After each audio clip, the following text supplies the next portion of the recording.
Tudo certo, pessoal? Tudo tranquilo? Nós vamos começar então hoje o nosso curso de gravitação, mas eu vou apresentar para vocês, começar com uma introduçãozinha sobre astronomia, que eu penso que vai ajudar um pouco a gente a entender esse processo de busca do homem a conhecer esse negócio chamado de universo, tá? Então, nós vamos fazer uma sequência de aulas e nós vamos começar com astronomia antiga, tá bom? Então vamos lá. Pegar um ponteiro aqui. Veja só. Já peguei. Pronto, agora sim.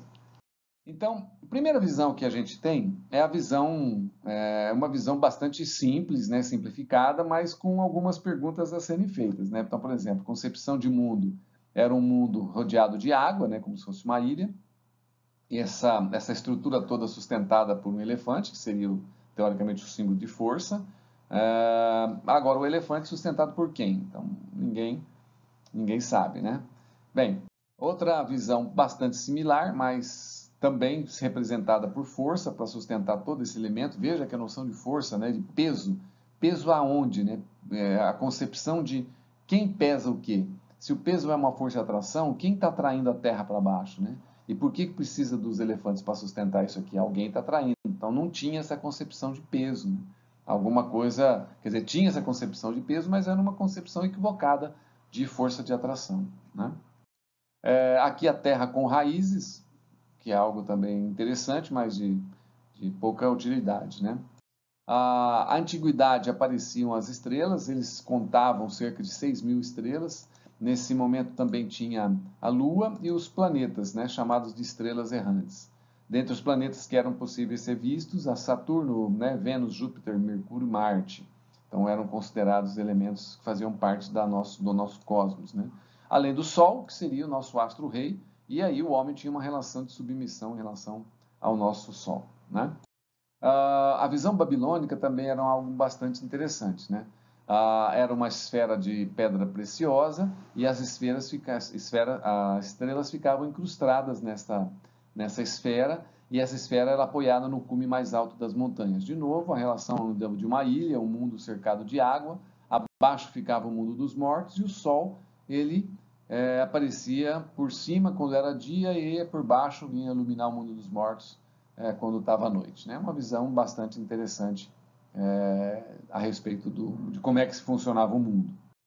Já no Egito, a mesma concepção, e o interessante é que é a mesma sustentação das montanhas mais altas, sustentando a esfera celeste. O interessante aqui seria essas mãos, né, que ficariam segurando essas estrelas, tá? Uma coisa interessante, mas vai saber, né? Esses humanoides segurando as estrelas, será que eram deuses os astronautas? Né? Tem até um livro bastante interessante, acho que valeria a pena a gente olhar. De qualquer forma, uma visão bastante similar àquela visão grega, né? Aqui, na mesma concepção egípcia, aí a deusa Nut, que sustentava todo o mundo, né? O mundo, o universo ficava sob sua proteção, e era interessante, né? Essa concepção da cosmologia egípcia. Aliás, os egípcios contribuíram bastante na evolução da compreensão cósmica. A visão grega, agora, a relação onde a esfera não é mais uma pedra preciosa, mas é uma esfera de bronze, né? E essa esfera de bronze tinha lá o Sol sendo carregado por uma biga, que também tinha a mesma relação, de dia passava por aqui, de noite passava por baixo. Abaixo tinha o mundo dos mortos, e abaixo do mundo dos mortos o mundo dos titãs, né? Na sua mitologia. A visão de terra plana não é uma coisa não é uma coisa nova, né? Desde Tales, seis séculos antes de Cristo, Tales falava, mas é uma coisa antiga, né? Que acho que não precisa ser repetida. De qualquer forma, Tales tinha essa concepção da Terra ser um disco chato, infinito de água, né? Interessante isso, né? A Terra é um disco chato num universo infinito de água. Interessante. Anaximandro já dizia que a Terra era um cilindro, né? E aí o Sol ao redor da Terra, a esfera das estrelas fixas ao redor também tinha um processo de rotação, tal, e já era um pouco mais sofisticado o universo de Anaximandro, né? O Anaximandro também falava sobre uma coisa, uma concepção que eu acho bastante interessante do Apeiron. De onde as coisas têm seu nascimento, ali também deve ir ao fundo, segundo a necessidade, pois têm de pagar penitência e de ser julgados por suas injustiças conforme a ordem do tempo. Uma relação interessante de mundo, né? O Apeiron seria a realidade primordial. Eu gosto do Apeiron porque na física moderna, lá na relatividade, quando se busca o éter, ele tem, parece que as mesmas características do Apeiron, do qual tudo era, seria a essência primordial, né? No caso do éter, também era o meio no qual a luz se sustentava, né? Como onda. Então, eles tinham uma proximidade bem interessante. Inclusive, ele fala que Apeiron será algo ilimitado, infinito, indefinido e eterno, como a concepção do éter na época, né? Enfim, bastante. Bem, já Pitágoras acreditava na esfericidade da Terra, né? Mas aquela esfera de estrelas, ele já dizia que era separado, né? Do movimento dos planetas e do Sol e da Lua, como se fossem cascas, né? Eram cascas diferentes que tinham movimentos independentes. Interessante a visão dele também, né? Propôs que a Terra fosse esférica e a Terra no centro do mundo, então um processo geocêntrico, né? Foi o primeiro a chamar o mundo de cosmos. O Filolau, que veja como a ideia do heliocentrismo não é uma ideia que começa com Copérnico, né? Na verdade, Filolau, a 480 a.C., ele já falava do Sol no centro, né? Embora o seu sistema fosse um sistema ainda bastante precário. Aristóteles já tinha uma concepção um pouco diferente, ele explica os eclipses, ele acredita na esfericidade da Terra, sim, mostra que a face iluminada da Lua pelo Sol, então existia o eclipse e a sombra da Lua, da Terra na Lua era curva, então era um motivo que ele acreditava na esfericidade da Terra, mas a Terra ainda no centro do mundo. Interessante que no Céu, né, que é um dos livros da filosofia aristotélica, aliás, quem vai fazer filosofia, ele é enorme, né, esse trabalho é enorme, ele é um grande pensador e bastante importante para a física no sentido de explicar as coisas da forma como ela é vista, né?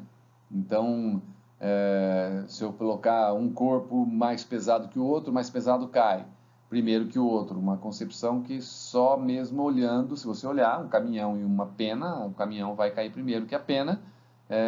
Então ele explicava a natureza aparenta desse jeito, ele explicava desse jeito como ele é visto, né? Não considerava a resistência do ar, tá? Mas é interessante o que eu ia falar do céu, o universo é finito, né? Esférico, ou não terá centro e não pode se mover. Também interessante a afirmação de Aristóteles. No sistema aristotélico, nós temos aí a Terra como o centro, né, o geocentrismo, como um lugar bastante especial. Durante o processo é interessante porque durante a cosmologia, com a evolução da cosmologia, da astronomia, a gente começa a entender que nós sofremos um processo de humilhação cósmica, né? Porque a gente sai do centro do mundo com Aristóteles e vai para o centro do lugar nenhum, porque nós estamos num cantinho da Via Láctea, né? É bastante problemático essa visão, né? De qualquer forma, Aristóteles fez várias contribuições, né, no ensino da física. A Terra é redonda, então Aristóteles já estava colocando isso. Uma das concepções para ele mostrar isso aí foi o fato dele estar enxergando, por exemplo, um barquinho nas suas ondas. Se a Terra fosse plana, de uma hora para outra ela cairia, né? Então não teria um processo de sumir, não, ela simplesmente chegou na borda, cai. Então, já na Terra redonda, ele fica mais próximo daquilo que a natureza apresenta para ele, ou seja, o barquinho vai sumindo aos poucos, a vela vai sumindo aos poucos, então é a sensação da Terra ser redonda, uma explicação interessante. Havia algumas consequências com isso que seriam, na época, absurdas, né? Como, por exemplo, existir pessoas que estão de cabeça para baixo, né? É interessante isso porque, além disso, além das pessoas estarem de cabeça para baixo, se você tivesse uma pessoa e caminhasse para o leste, você voltaria no mesmo lugar. né, segundo Aristóteles, isso era possível, embora não tenha sido provado na época, né, desculpe. E aí, várias pessoas ocupando a Terra, então, provavelmente, pessoas, se eu estou aqui, outras pessoas estão do outro lado de ponta cabeça. Também uma ideia que deve ter sido muito difícil na época de ser explicada. E interessante que elas não caem, né? Teoricamente. Interessante.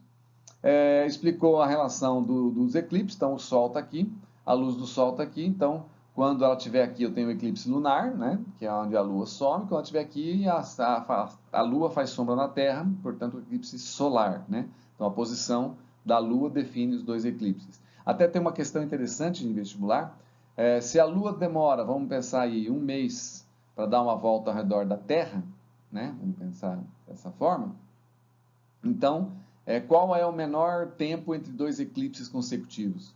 Bom, se ela se alinhar aqui, eu tenho o solar. Se ela se alinhar aqui, eu tenho o lunar. E se o ciclo é de 30 dias, então o menor intervalo de tempo entre dois eclipses consecutivos seria 15 dias. Né? É uma ideia interessante, né? Uma questão interessante de trabalhar.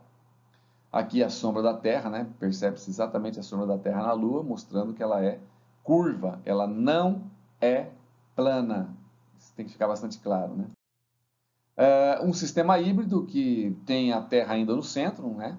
Mas alguns planetas ao redor do Sol. Interessante, mas constitui um sistema híbrido. Isso vai dar um problema danado para explicar esse movimento, né? Depois que começa a observar direitinho, né? As estrelas, ou os planetas errantes. Aqui eu tenho, as estrelas errantes, desculpe. Aqui eu tenho Aristarco, né? Que tem uma concepção também bastante interessante sobre o sistema geocêntrico, já está usando instrumentos, né, de medida, né, os equantes, tal, que são interessantes para se trabalhar. O Aristarco propôs uma relação a partir da geometria para calcular a distância entre o Terra-Sol, ou a distância entre a Terra e a Lua, através de ângulos, né? Então, através dos ângulos, ele conseguiu fazer uma relação entre essas duas distâncias. E conseguiu, né? Então, através desses ângulos, definição de ângulos, né? Cateto, não vamos pensar em trigonometria, mas pelo menos a definição, arco pelo raio, né? Ele consegue mostrar que existe uma relação entre a distância da Terra até a Lua, a distância da Terra até o Sol. Então, aparece aí a relação, que é uma relação de 20 vezes. A proporção verdadeira é 400, mas está ali, né? Pelo menos criou um método para tentar medir isso aí. O Eratóstenes, engraçado, né? Eu coloquei essa observação como bibliotecário, porque tem muita gente nessa época de pandemia e tal, que, pô, o que eu vou fazer com o meu ócio, né? Então, se a gente for pensar, Isaac Newton, ele ficou 2 anos sem fazer absolutamente nada, fugindo da peste negra, né? E a partir desse fazer nada, desse ócio, ele desenvolveu a sua teoria da gravitação universal, que é o nosso objeto de trabalho. O Einstein trabalhava no escritório de patentes, também tinha uma deficiência até de trabalho, né, no sentido. E aí, a partir daí, ele pôde desenvolver várias teorias a partir do seu ócio. O Eratóstenes, bibliotecário. Então, você percebe, pessoas que, teoricamente, não eram consumidas pelo trabalho, eles tinham momentos de introspecção que desencadearam várias criações, né? Por isso, ócio criativo. Domênico de Masi, é interessante isso. É interessante ler. Bem, como é que ele fez essa medida, né? Ele pegou uma cidade, né? Tá aqui, Aswan, não sei se é assim que fala, mas ele colocou o sol a meio-dia, olhou o sol lá no fundo do poço, estava brilhando. Aí, no mesmo instante, se a Terra era redonda, em Alexandria, uma torre faria uma sombra, porque obviamente não estaria a meio-dia, né? Então, com essa brincadeira, ele criou triângulos, né? Um triângulo aqui, tá lá, e outro triângulo lá. E pela semelhança de triângulos, ele conseguiu calcular o raio da Terra. Vamos ver se eu consigo mostrar isso de uma outra forma, né? Tá lá. O poço está aqui, a luz do sol, tá lá, belezinha. Então, chegando ao meio-dia. Aqui a torrezinha e aí a sua sombra. Exatamente, né? A distância entre Alexandria e Aswan. E aqui a sombra e aqui a altura da torre. E aqui o raio da Terra. Vamos ver se a gente consegue colocar isso de uma forma de triângulos para ficar mais fácil. Então, aparece aí os triângulos, o raio da Terra, a distância entre as duas cidades, a altura da torre e a sombra, além dos ângulos que aparecem também. Uma coisa que é interessante, né? Deixa eu pegar aqui uma outra caneta. Vou colocar aqui o branquinho. Tá. Uma coisa que é interessante, que é fácil a gente perceber, observe só. Vocês lembram a definição que a gente tinha de ângulo? Né? Definição de ângulo. Ó, ângulo. O que era um ângulo, né? Na matemática? É uma relação entre o arco, desculpa a letra, o arco e o seu raio. Tá lá. Bom, se é uma definição entre arco e raio, então se eu pegar, por exemplo, este ângulo aqui, ó, este ângulo aqui, o seu raio seria o D, tá lá, e aqui o seu arco R. Perfeito? Então, esse ângulo A teria, então, o seu arco, que é o arco D, em relação ao seu raio, que seria o próprio raio R. Tá lá. Tranquilo, gente? Belezinha? Bem, então eu teria uma relação, tá lá, que eu vou chamar de relação 1.